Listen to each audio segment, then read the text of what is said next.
the Sharks, but in the first few minutes of that hockey game, without Stuart Skinner's effort early, that could have been a completely different game, couldn't it? Yeah, I thought Stuart stood tall when we needed him right off the bat, and I think it's a habit of this team in this building is that they come out very, very hard, and Stuart was ready, and it's a big feather in his cap to get his first NHL shutout. You talked about being with Stuart in the last 4 years, of course, a lot of time down in Bakersfield. Where have you seen the most growth out of Stuart Skinner as a person and as a player? Well, I think he's certainly physically matured, and his game has matured. But just as a young man, he's matured. He's he's married. He's just the way he carries himself off the ice, how he treats his body, his emphasis on recovery, and mentally being able to handle a big workload down in the American Hockey League.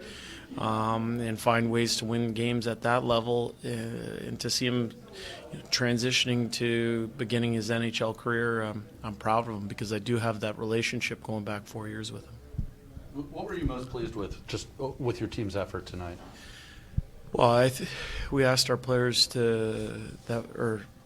we felt we needed all 20 for a full 60 minutes, and I thought we played a full 60 minutes. There were times when the other team had some chances, but we really, really liked the commitment to the defensive side of the puck, the commitment to working back to our end, and it was impressive to see those players put in the work that they put in. It's not easy to play like that, but they did a good job for us tonight. So, Coach, you had your new acquisition coming back to San Jose for the first time. How important was it for you guys to have his back, and what was your motivation coming into tonight's match? Yeah, I thought it was a very important game for Evander. Obviously, we talked to him before the game, and I thought he was a big factor in the game tonight. So, but when I talked to Evander yesterday, he told me how much he just wanted to get the 2 points in the bank for the Edmonton Oilers, and how that took precedent over everything else. I said it this morning that I'm extremely impressed with him as an individual. I think he's a good hockey player, and he makes us a better team with him in the lineup.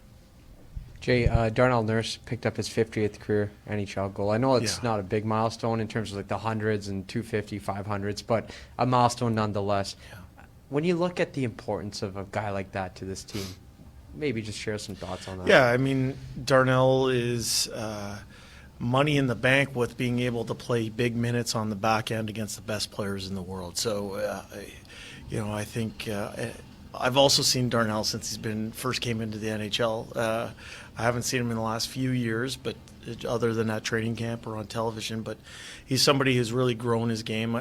I would use the term he burns with purpose. He comes to the rink every day with a purpose in mind to be the best that he can be.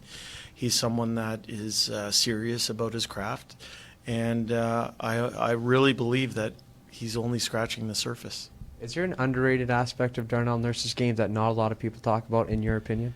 Well, maybe you people in the media, but myself included. In terms of his teammates, in terms of his coaching staff, and in terms of the opponents, I think they know very well of what Darnell Nurse is capable of, and he's a real factor. He's an important part of our team, and he had another good game tonight. So, Coach, a shutout, great performance tonight, but how important was it to beat a divisional opponent? Yeah, I think it was an important game for us. Every game's important as you're coming down the stretch, and in the situation that we're in and how tight the division is. But what we've really tried to emphasize over the last 4 days or so is to take it one day at a time, to keep our picture small, to keep our focus on our daily process. And we believe that if you do that, then results take care of themselves.